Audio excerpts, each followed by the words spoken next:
అప్పు అని చెప్పుకోవడానికి మీ ఫాదర్ చాలా ప్రౌడ్గా ఫీల్ అవుతూ ఉంటారు. కాపులకు బీచ్ రిజర్వేషన్ రావాలి అని చెప్పి ఆయన చాలా ప్రయత్నాలు చేశారు. ఏ ఒక్క కాపుకైనా అది ఎక్కడైనా సరే ఆంధ్ర తెలంగాణలో ఇబ్బంది వస్తే మీ ఫాదర్ ముందు ఉండేవారు.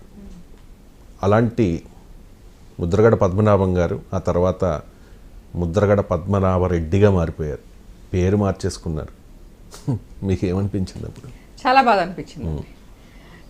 ఎలక్షన్స్ అన్నాక చాలా మంది చాలా అంటూ ఉంటారు, అన్నీ చేసి అక్కర్లేదు, ఎవరు ఏమి చేయరని ప్రాక్టికల్గా ఆలోచిస్తే. ఈయన ఎందుకు అలా చేశారని మాత్రం చాలా బాధ అనిపించేసి. అంటే మాట పట్టింపు ఎక్కువ అండి. పత్తిపాడు కూడా నేను మళ్ళీ చేయను అన్నారు, అది నిలబెట్టుకోవాలి కదా. ఇదే ఎందుకు నిలబెట్టుకోవాల్సిన అవసరం ఏముంది చెప్పండి. చాలామంది చుట్టాలు కూడా ఫోన్ చేసి మమ్మల్ని ఇలా ఏడిపిస్తున్నారు అని కూడా అంటున్నారు. అవునండి, మా చుట్టాలు కూడా కొంతమంది ఫోన్ చేసి చెప్పాను, అంటే వాళ్ళని కూడా టీచ్ చేస్తారు. ఆపేయమని చెప్పండి, ఇక్కడ ఆగిపోమనండి. మీరు జనసేనలో జాయిన్ అయ్యారు కాబట్టి వదిలేశారు, కానీ లేకపోతే మిమ్మల్ని కూడా క్రాంతి రెడ్డి చేసేద్దరు కదా, చేసేవాళ్ళం అంతే. ఖచ్చితంగా మిమ్మల్ని కూడా రోల్ చేసేవాళ్ళు. ఎందుకు అంత మాట పట్టింపు మీ తాతగారి నుంచి ఉందా ఈ పట్టింపు? ముద్రగడ వాళ్ళందరికీ ఉంటుందా ఈ మాట పట్టింపు? కొంచెం ఎక్కువే ఉంటుందండి ముద్రగడలో. కానీ ఇంతలా ఎవరిలో చూసుంటారు. ఓకే, ఏంటి పార్టీలో ఎటువంటి రోల్ ఎక్స్పెక్ట్ చేస్తున్నారు మీరు జనసేన పార్టీలో? నేను ఇంకా ఏమి ఎక్స్పెక్ట్ చేయలేదండి. పవన్ కళ్యాణ్ గారు ఏం చెప్తే అది నేను చేయడానికి రెడీగానే ఉన్నానని ఆయనకి చెప్పాను. నాకు తెలిసి పవన్ కళ్యాణ్ గారు అయితే మాట తప్పరు అనుకుంటా. ఆల్రెడీ హామీ ఇచ్చారు కదా, మీకు టికెట్ ఇస్తాను నెక్స్ట్ ఎలక్షన్స్లో అని చెప్పి. సో అంటే పార్టీ బలపడడానికి మిమ్మల్ని ఏదైనా కమిటీలో కానీ లేకపోతే అలాంటిది ఏదైనా అపాయింట్ చేశారా? లేదండి, ఇంకా ఏం చేయలేదు. కాకపోతే అన్ని పార్టీ మీటింగ్స్కి పిలుస్తున్నారు, అన్ని అటెండ్ అవుతున్నాను. సో నెక్స్ట్ చెప్తారని అనుకుంటున్నాను. అంటే ఇంకా పొజిషన్ ఇవ్వలేదు. మార్చ్లో ఇది ఉంది కదా, ప్లీనరీ ఉంది కాబట్టి అందులో అనౌన్స్ చేస్తామని చెప్పారు. రైట్. పిఠాపురంలో ఆవిర్భావ సభ జరగబోతోంది. ఇన్నాళ్ళు జరిగిన ఆవిర్భావ సభలో ఒక లెక్క, ఇదో లెక్క. అసలు పవన్ ఒక తుఫాన్లో మొత్తం దేశ రాజకీయాల్ని ప్రభావితం చేసిన వ్యక్తి. సో 100% స్ట్రైక్ రేట్ తర్వాత జగన్ అనే ఒక నియంతను అధపాతాళానికి దొక్కేసిన తర్వాత జరుగుతున్న ఆవిర్భావ సభ.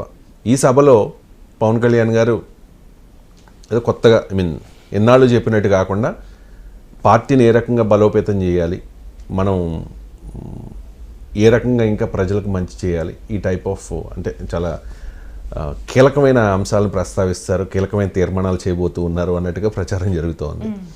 సో మీ పక్కనే కదా పిఠాపురం అంటే.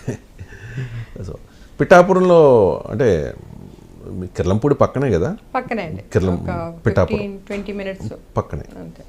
పిఠాపురంలో అంటే మీరు చిన్నప్పుడు ఆ ఏరియాలో తిరిగే ఉంటారు కాబట్టి ఇప్పుడు తిరుగుతూనే ఉంటారు కదా. పవన్ కళ్యాణ్ గారు ఎమ్మెల్యే అయిన తర్వాత పిఠాపురంలో మీకు ఏమైనా చేంజ్ కనిపించిందా? కనిపించిందండి. మొన్నే 1 week బ్యాక్ వెళ్ళాను. వాళ్ళు చెప్తున్నారు ఎన్ని రోడ్లు వేశారు, మేము ఈ రోడ్ నుంచి రావడానికంటే 1 hour పట్టేది, ఈ రోడ్ పవన్ కళ్యాణ్ గారు వచ్చారు కాబట్టి ఈ రోడ్ అయ్యింది, అన్ని పనులు చాలా చక్కగా అయిపోతున్నాయి అని చెప్పారు. అసలు కాకినాడ నుంచి రాజమండ్రి వెళ్ళాలంటే నేను ఒకసారి ఎక్స్పీరియన్స్ చేశాను, నరకం ఆ రోడ్డు. నరకం అండి. 5 years అసలు రోడ్ వేయడం ఆపేశారు, ఇంకా 2-3 hours పట్టేదండి రాజమండ్రి. ఆ రోడ్డే కాదు అసలు, ఎక్కడ రోడ్లు వేసింది, రోడ్లు లేవండి. ఇప్పుడు అన్ని రోడ్లు అవుతున్నాయి. పల్లెటూరులో ఎక్కడ 70 years నుంచి లేని రోడ్డు కూడా అన్నీ వేస్తున్నారు. రీసెంట్గా మీరు పుట్టి పెరిగిన ఇంటి మీద దాడి జరిగింది. అక్కడే పెరిగారు కదా మీరు, అదే ఇంట్లో. అసలు ఒకసారిగా అందరూ షాక్ అయిపోయారు. అతను నాకు తెలిసి మతిస్థిమితం లేదనుకుంటా ఆ పర్సన్కి. అతను మాట తీరది చూస్తే నాకు అనిపించింది.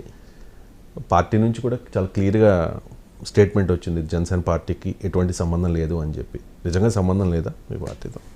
లేదండి, పార్టీ ఇప్పుడు ఊర్లో ఎవరో చేస్తే దాని పార్టీకి ఎలా ఆయన చెప్తున్నాడు కదా, జనసేన జై జనసేన అది ఇది. ఇంకో మాట విన్నారా, తగ్గేదేలే అని కూడా అన్నాడు. అల్లు అర్జున్ది పెడతామా అండి. ఓకే. సో ఏదో అన్నంత మాత్రాన అది పార్టీకి చేసేయకూడదు కదా.